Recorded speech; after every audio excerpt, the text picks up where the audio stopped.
Container में 39 अफराद की हलाकत ने बरतानवी शहरियों को हिला के रख दिया। वजीर आजम से लेकर आम शहरी सब ने इस वाक़े पर गहरे दुख का इजहार किया है। इस हवाले से अपडेट लेते हैं लंदन में मौजूद 92 न्यूज के ब्यूरो चीफ गुलाम हुसैन अवान से। जी गुलाम हुसैन अवान, बताइएगा इस अफसोसनाक वाक़े के बाद हुकूमत और एजेंसियां क्या मनसूबाबंदी कर रही हैं, उनकी तहकीकात कहां तक पहुंची हैं?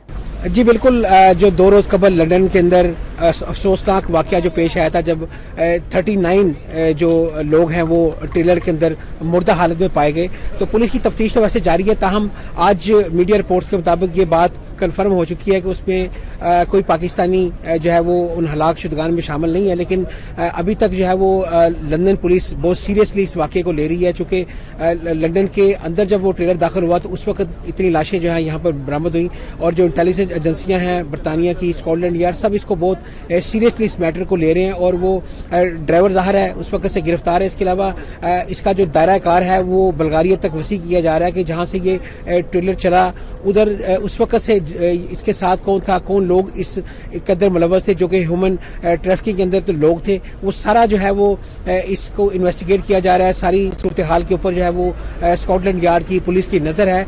और आयरलैंड ज़ाहिर है जहाँ से ये आया है, इस रास्ते को भी वो मुकम्मल तौर पर जो है वो चेकअप किया जा रहा है, कहाँ पर ये इंसिडेंट हुआ, कैसे इतने लोग, इतनी बड़ी तादाद के जो अंदर जो है वो हलाक हुए। और पुलिस का अभी तक जो है पुलिस ने इनके नाम और शनाख्त जाहिर नहीं की, क्योंकि अभी तक उनको शनाख्त करने का जो है वो अमल जारी है। और लेकिन ज़्यादातर इतलात यही है कि जो हलाक शुदगान हैं इनमें ज़्यादातर लोग जो है वो चाइनीज़ हैं।